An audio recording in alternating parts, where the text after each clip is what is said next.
Hello, everybody. So it's Lisa Jane here, and I'm trying a new format of recording. So we'll see how it goes. I'm standing up for a change, but I'm still in my healing room.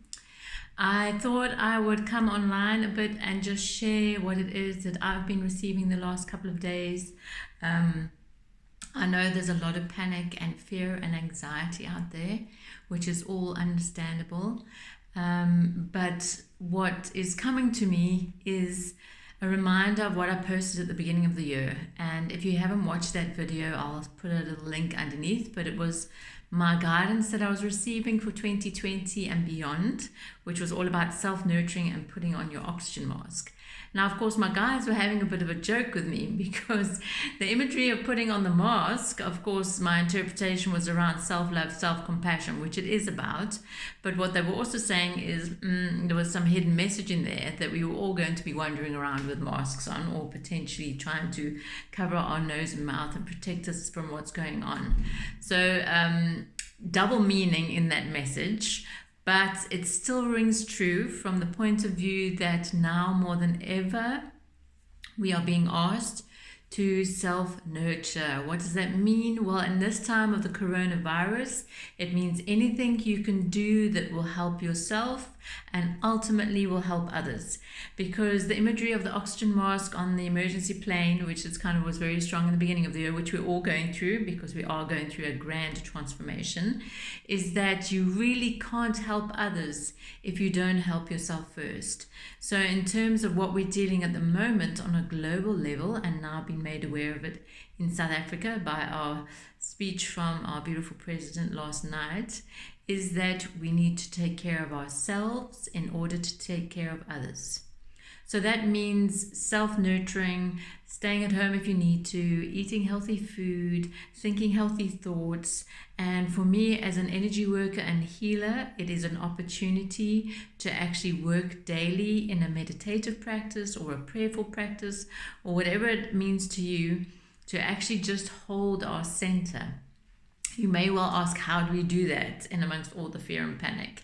And you're quite right. It's now more difficult than ever, right? Because if you are an empathic person, in other words, you feel energy, you're not only going to you're not only going to be feeling yours, but you're going to be feeling that energy of everyone around you.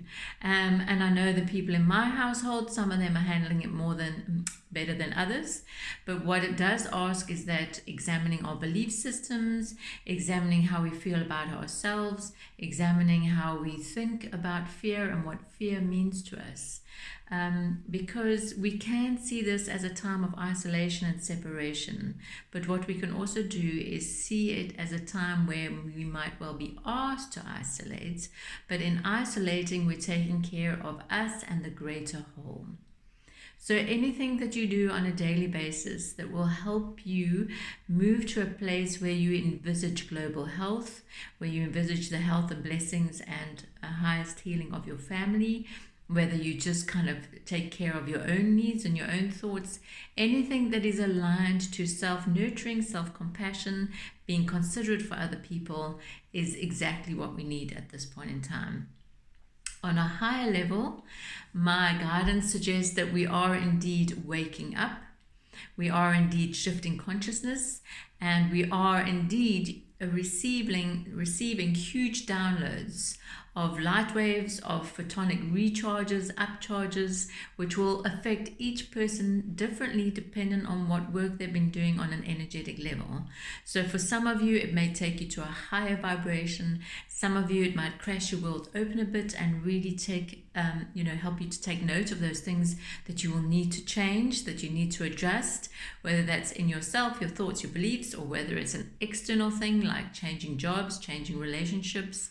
What is happening now in the globe energetically and in our local area is that it's going to be asking you for some self-reflection.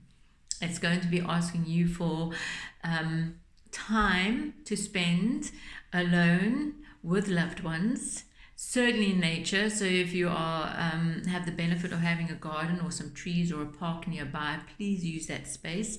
Don't hide yourself away from that completely. But it's taking the time to really self-examine in all aspects of your life.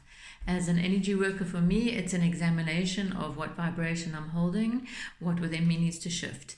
And sometimes it feels a bit overwhelming because it means that the human aspect of me, a lot of the times, not necessarily needs to be shifted aside, but I need to be constantly aware of that in my work and in my teachings, in my work with clients, so that I can actually just step outside a little bit, or rather step outside rather than step outside, step inside, step internally to that inner solid vibration in order to hold the space for me, my family, and others.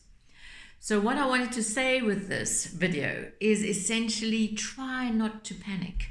Try not to feed the panic. Try not to feed the fear, albeit that fear and anxiety will be very valid responses to this. But ask yourself how much of that is your own or how much of it is others. And really take the time that we've been asked to kind of move away from social gatherings and interactions, to really self-reflect, to become self-aware, to read, to be quiet, to do all those things you don't normally have time to do. See it as reducing the busyness in your life.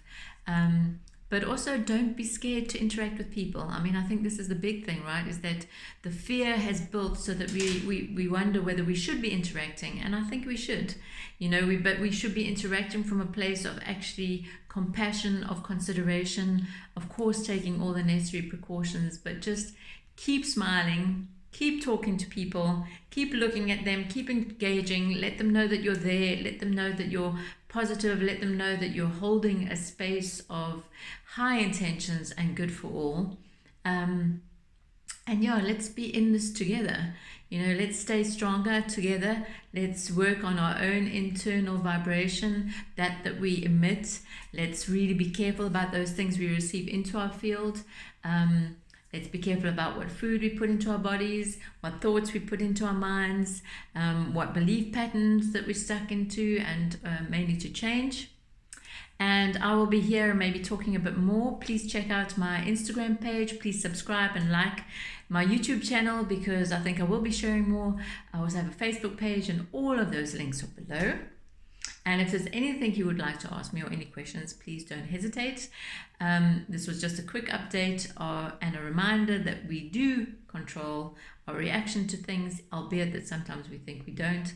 So be responsible, take care, and we will chat again soon. Lots of love to all of you. Bye.